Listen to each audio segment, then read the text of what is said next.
SP Pandey आज साना साना हाथ जोड़ी मधु कांकरिया जी के द्वारा लिखित कृतिका पाठ्य पुस्तक के अंतर्गत निर्धारित इस पाठ के सारांश के विषय में अध्ययन करेंगे। साना साना हाथ जोड़ी महानगरों की भाव शून्यता और मशीन की तरह भागम भाग जिंदगी से उबकर मधु जी दूर दूर की यात्राओं पर चली जाती हैं। इन्होंने अपने अनुभवों को यात्रा वृत्तांतों में शब्दबद्ध किया है। साना साना हाथ जोड़ी में इन्होंने पूर्वोत्तर भारत के सिक्किम राज्य की राजधानी गैंगटोक तथा आगे हिमालय की यात्रा के पल पल बदलते रूप का ऐसा मनोमुग्धकारी वर्णन किया है जैसे हम स्वयं ही यात्रा कर रहे हों। इस यात्रा वृत्तांत की विशेषता यह है कि लेखिका मेहनती लोगों के प्रति सम्मान का भाव दिखाती है तथा सामाजिक दायित्व का सजगता से निर्वाह करती है।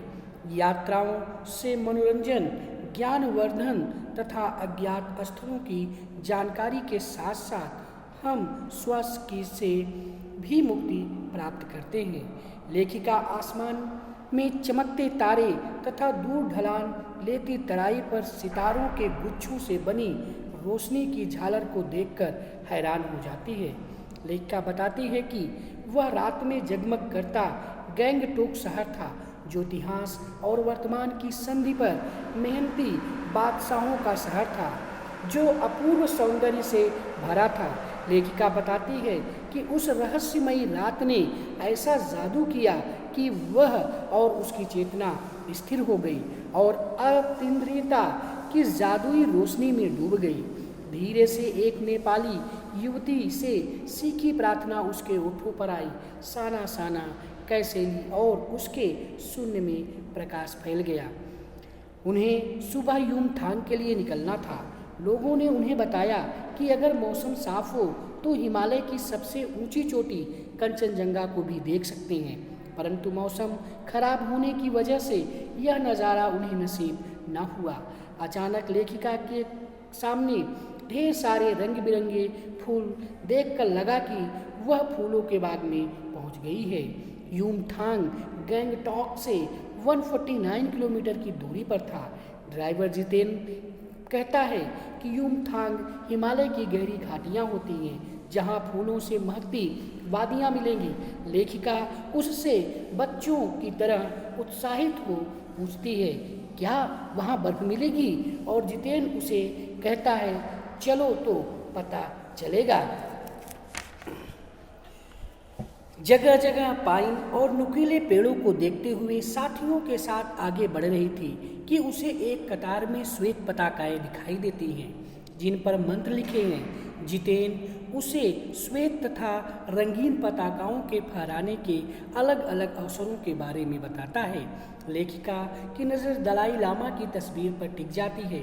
थोड़ा आगे बढ़ने पर जितेन कर्विलोंग स्टाक के बारे में बताता है कि गाइड फिल्म की शूटिंग तथा तिब्बत से चीसखे बमसन ने लेपचाओं के सोमेन से कुंज तेग के साथ संधि पत्र पर हस्ताक्षर यहीं पर हुए थे। उन्होंने रास्ते में एक कुटिया के भीतर घूमते चक्र को देखा जिसे जितेन ने पाप नाशक बताया।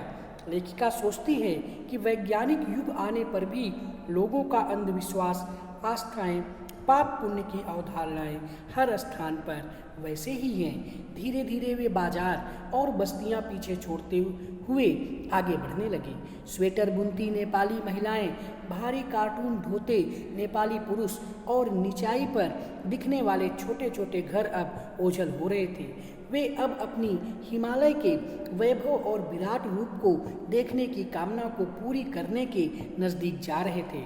हिमालय की विशालता, घाटियों की गहनता तथा प्रकृति की सुकुमारता और सौंदर्य से सभी सैलानी झूमते हुए गाना गाने लगे। सुहाना सफ़र, हंसी जिंदगी। लेखिका शांत थी, जैसे ही सारे परिदृश्य को अपने अंदर समेट लेना चाहती थी। लेखिका जीप से सिर बाहर निकालकर कभी ऊंचे शिखर देखती तो कभी झरनों को और कभी साथ बहती तिस्ता नदी को। प्राकृतिक सौंदर्य देखकर लेखिका मंत्रमुग्ध हो गई। वह विशाल हिमालय की स्तुति करना चाहती थी कि उसे 7 सिस्टर फॉल ऑफ वाटर झरना दिखाई दिया। सभी सैलानी उस खूबसूरत नज़ारे को कैमरे में कैद करने लग गए, अपने आप को प्राचीन काल की अभिषिक्त राजकुमारी से महसूस करने लगी। वह उसके अद्भुत सौंदर्य से मुग्ध हो काव्यमयी हो गई। उसने झरने के संगीत से आत्मा का तारतम्य बिठा लिया और उसी में लीन हो गई। वह सांसारिक भावनाओं से हटकर निर्मल धारा बन बहना चाहती थी कि जितेन उसे आगे जाने के लिए उकसाने लगा। अनमने मन से उठकर चल पड़ी। कुछ देर बाद हिमालय का वही पल पल परिवर्तित असीम सौंदर्य देख झूम उठी। कभी संपूर्ण सौंदर्य तो कभी सब कुछ बादलमय। उसे लगा कि प्रकृति उसे माया और छाया का खेल दिखाकर सयानी बना रही है। धुंध छटने पर उसे छाया पहाड़ के बीच झरनों, वादियों, घाटियों और फूलों से सजी जन्नत दिखाई दी, जहां लिखा था थिंक ग्रीन। प्रकृति की विराट रूप और सौंदर्य में आत्मता साथ होने लगी थी और उसके ओठों पर सुबह वाली प्रार्थना फिर आ गई कि तभी उसकी ब्रह्म भावना टहनी सी टूट गई।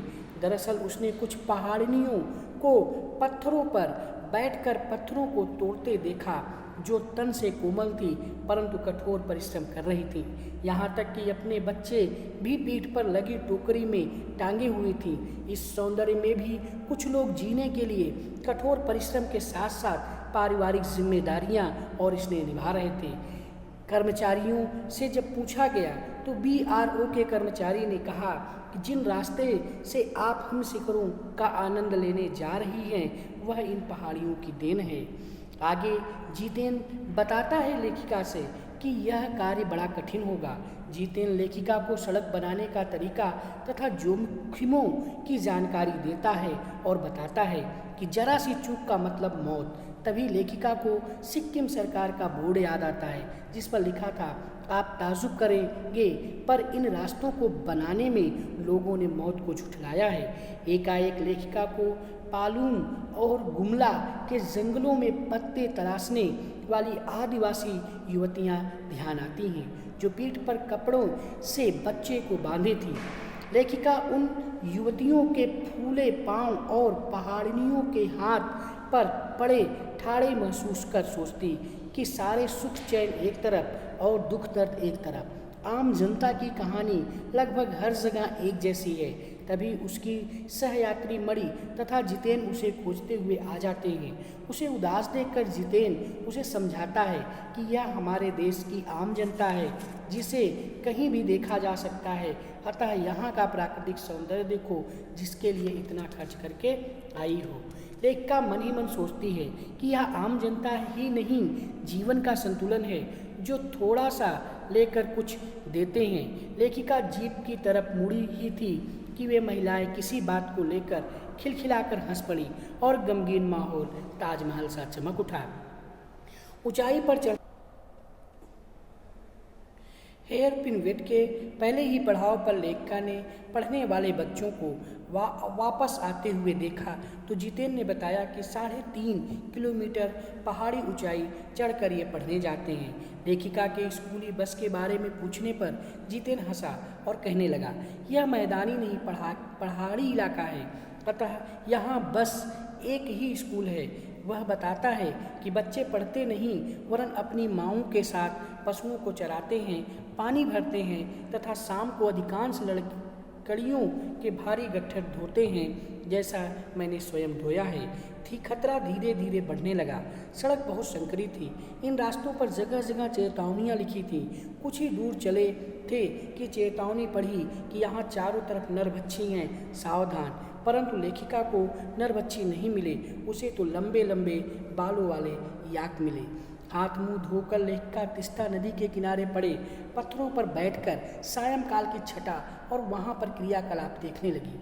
वह प्राकृतिक सौंदर्य को निहार कर सोच रही थी कि हमारी पीढ़ी ने प्रकृति के झरनों और उसके लय ताल पर गति से खिलवाड़ कर उसके सौंदर्य को बिगाड़ा है, जो अक्षम्य अपराध है।